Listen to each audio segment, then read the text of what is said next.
Assalamualaikum warahmatullahi wabarakatuh. Kembali lagi bersama gua di Raja Kurcaci Channel. Oke guys, kita akan sharing mengenai dari kekurangan dari wuling almas. Yang biasanya kalian dengarkan keuntungan dari wuling almas sendiri ya. Sekali-kali kita bahas dari kekurangan dari wuling almas. Oke, kita coba kupas satu-satu ya, walaupun nggak keseluruhan ya.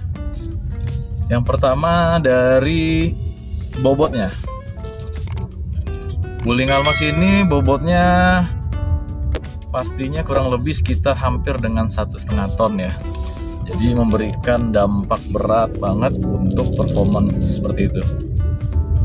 Akibatnya seperti apa? Dampaknya jadi mobil ini berat dalam tanda petik terhadap torsi ya, sehingga membuat putaran mesin ini cukup besar buat mengangkat bodi dari wuling almas ini. Contohnya dampaknya ke bahan bakar. Kemudian dari bahan bakar tadi pasti ada berbagai macam masukan ataupun perdebatan terkait dengan pengguna almas lainnya seperti itu. Ada yang dapat 1 liter 11 kilo, ada juga yang 1 liter 8 kilo, ada bahkan yang 6 kilo ya. Itu tergantung dari situasi jalanan dan kondisi perjalanan kita ya. Baik itu ada tanjakan ataupun jegrukan seperti itu. Kemudian dari cara kita menggunakan atau cara berkendara kita terhadap wuling almas ini seperti itu ya. Nah, gue kemarin sempat lihat juga mobil-mobil pesaingnya ya. Ternyata itu adanya perbedaan di antara mobil lain ya. Yang kedua itu adalah bobot dari wuling almas ini. Contohnya dari pintu. Pintunya ini, buka pintunya lumayan effortnya ya. Jadi untuk membuka pintu almas ini yang belum terbiasa mungkin, apalagi bagi penggunanya wanita ya, ini agak susah banget. Susahnya itu dalam arti biasanya dorong bisa pakai 2 jari, 3 jari, ini kita ngedorongnya harus pakai tapak banget gitu.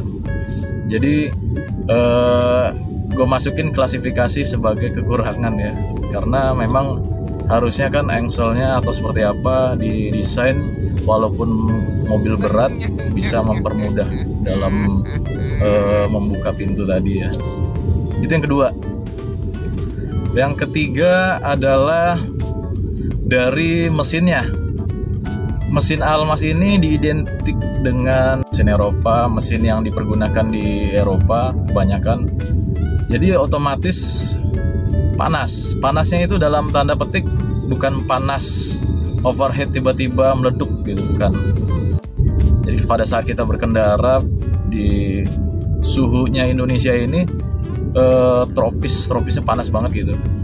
Nah, kalau kita sedang berkendara nanjak gitu kan, terus konstan kita geber gitu, nah itu membuat mesinnya panas. Tapi panas dalam arti masih tanda petik ya, pada saat kondisi tanjakan kita geber, nah di situ letak panasnya.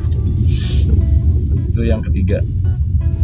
Yang keempat adalah mobil ini kalau dijual lumayan drop, tapi tergantung dari kalian yang jual ya, seperti itu ya. Jadi kalau Raja Kurcaci lihat ada beberapa yang dijual oleh pemilik di OLX ya contohnya ya, itu harganya fantastis, drop bangetnya itu ya kayak mobil Eropa. Mobil Mercedes-Benz, BMW seperti itu, dan mobil-mobil lainnya ya, dropnya benar-benar drop. Tapi kembali lagi ke kalian semuanya ya. Jadi kalau misalkan kalian pakai nggak untuk jual ya nggak apa-apa gitu. Sekarang yang kelima ya, kelima apa keempat? Kelima deh. Kelima itu adalah punya ciri khas tersendiri ya. Kalau orang bilang sih brandnya nggak masuk di pasaran lokal di Indonesia ya. Ya agak disayangkan juga kalau gue masukin ke klasifikasi 5 ya. 5 itu artinya kekurangan dari mobil wuling ini, wuling Almas ini. Nah itu yang kelima tadi ya. Jadi gue hari ini cuman ngasih 5 aja kekurangan dari wuling Almas.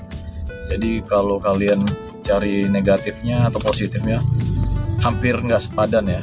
Jadi kalau orang bilang seimbang, kalau yang untuk wuling ini lebih banyak keuntungannya seperti itu. Yang contohnya panoramic sunroof ini. Oke, itu aja deh sharing dari gua.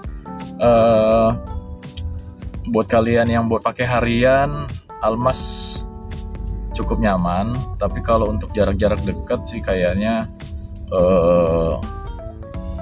harus bersabar ya, harus rendah hati karena memang konsumsi bahan bakarnya sendiri kalau untuk jarak dekat ya itu nggak lebih dari 1 liter 8 kilo gitu. Oke, sekian video gua. Jangan lupa subscribe, like, and share jika kalian suka. Thank you.